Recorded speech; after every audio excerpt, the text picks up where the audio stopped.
Hello, I'm Christine Franklyn, and I am a health coach who loves to help people feel free and know that a healthy lifestyle is possible and it's not difficult. And my name is Silvana Siskov. I'm also a health coach and nutritionist, and I help people lose weight. And today we are going to talk about how often do you need to weigh yourself? So often I hear that question. My clients often ask me, do I weigh myself every day, a few times a day, once a week, once a month? What do I do? How often do you weigh yourself, Christine? Well, I don't own a scale. Oh, So okay, good. that probably answers your question. Yeah. When I Okay. go for checkups at the doctor, they weigh me. So I know generally what I weigh then. Like, okay, great. Okay. It's usually the same every time. So Okay. I just use, So that's your answer then. Throw the scale out of the window then. Right. yeah, Okay. So yeah, it's actually an interesting question, and so many people are confused about it, and quite often people send me email. I have a quick question. How often do I weigh myself? Um, I often suggest my clients to do this. I say to them, find a piece of clothing, whether it's your favorite pair of trousers or a skirt or a dress, your favorite piece of clothing that you used to wear when you were your ideal weight, and use that as a way of measuring your progress. um, when you do that, you're kind of more emotionally connected to your goal yeah, rather than just checking the number on the scale, because number on the scale is just a number on the scale. yeah. While if you keep trying this favorite piece of clothes, or it doesn't even need to be your favorite piece of clothes, simply the piece of clothes where you felt good about your body, where you felt when you felt like you looked really good.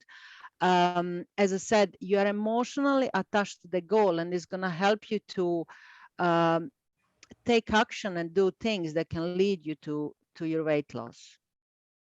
That is a brilliant idea. I usually tell Yeah. clients to measure themselves, but I Yes. love this idea of the clothes because that's Hmm. so practical. As you said, it's linked to your goals Yeah. and it really Yeah. makes you feel like, okay, I have a sense of how close I am to my Yeah. goal or how much more work I need to do. So, yeah, in Yeah. principle, it's this similar concept that I think we share where you're more concerned about what's happening with your body and you know where you want your body to be rather than the numbers on a scale. And Yeah. remember, if you start exercising more than you used to, you can add muscle.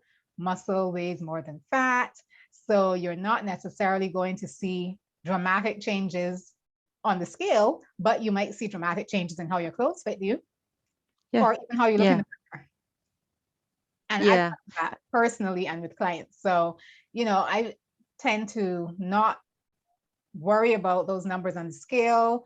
I tell people don't worry about it because you can feel bloated tomorrow and have some water weight. And, between one day and the next, you can weigh something completely different. And then, you don't feel bloated anymore. You don't have that water weight. And then your weight changes. Your weight can fluctuate for so many different reasons.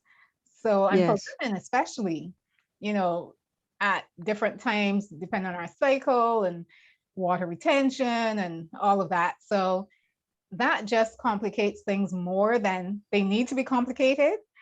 I think the goal is to feel good about ourselves. And Hmm. we can do that with the strategy that you talked about. Yeah, and often I have a clients who tells me that they feel disappointed that they didn't lose much weight, Yeah. but then they tell me that um, that their clothes fitted them better, Yeah.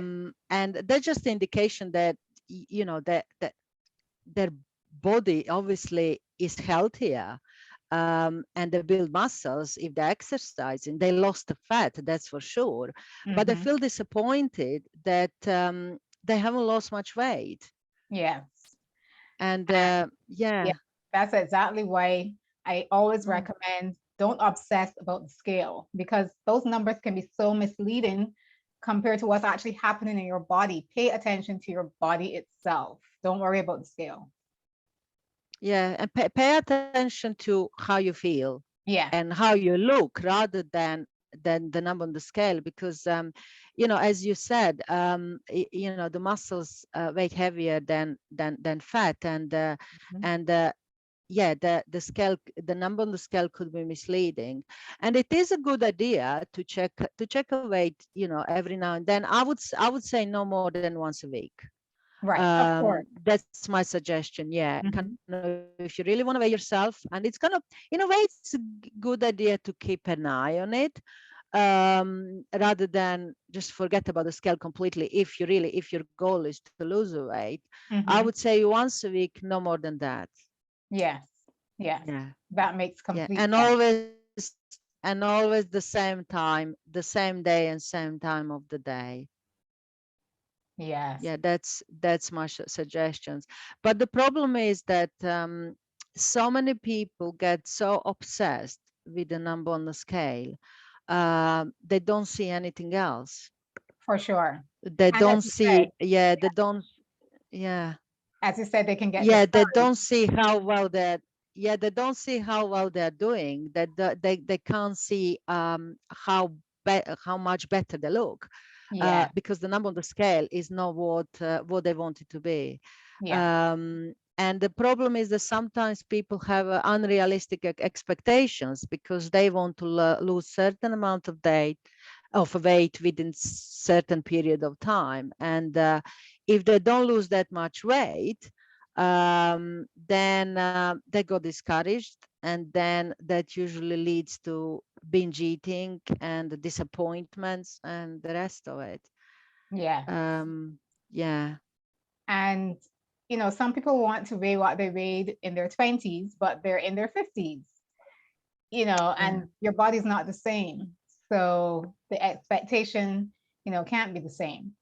And on the flip Mm. side, for those who are not necessarily trying to lose weight, there are people who weigh a low amount, just by weight, you would hear, well, their weight is good for their age and their height, and they may look in appearance skinny or slim, but are they healthy? So that's also Yeah. another reason that I think weight can be very misleading, because Yes. Yeah. just because you seem like you have those low numbers on the scale, it doesn't mean that your body is in the best condition. Because I know a lot of skinny people who do not eat well and do not exercise. And there's the concept of skinny fat, which is a whole other topic.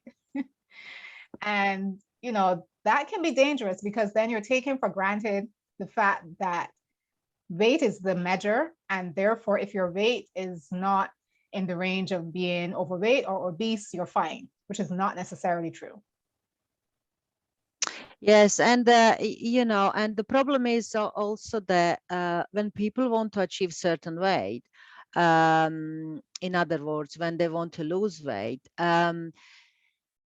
sometimes they turn to unhealthy eating or starving, which can really damage their health, and that's Yeah. not what we want. And the first focus always, the main priority always needs to be health. Yes, absolutely. So I think we've definitely given people a lot to think about, and you have lots of experience with this working with your clients who have weight loss as a Yes. goal. Yes, yeah. And I often see that people, that often they have unrealistic expectations, and that's one of the main problems with weight loss, because sometimes, it takes people 20 years to put I don't know, 20 kilos, but they want to lose those excess weight within a month. Oh, yes. Yes. Yeah. And yeah, and then they start focusing on the weight so much, and they start checking their weight, getting on a scale every single morning to checking whether they lost half a pound or not. And if they haven't lost it, then, as I say, it can lead to disappointments. And then disappointment can lead to binge eating and emotional eating, Yeah. and that can lead to obesity. Yeah. So basically, they're back on square one. Um, so yeah, so True. so yeah, so I think we covered quite a lot today about this Mhm. particular topic, and next time it's going to be Christmas week, so I think we should Yeah. take 2 weeks off. Let's have a break for 2 weeks, Christmas and New Year, and be back in the new year Yes. when we are going to talk about interesting topic, Very interesting. why people often fail with their New Year resolution. That's going to be really interesting, and I'm sure that lots of people want to know why they fail. Yes. It happens every year. Yeah. We see it happening. So it'll be great to dig into that topic. Yes. And I'll see you in 2022, and Yes. Merry Christmas and Happy New Year. Same to you and same to everyone out there who's going to be celebrating. Enjoy the time and take a break just as we're doing. Take some time for yourself. And we'll see you in the new year. See you in the new year. Bye. Bye.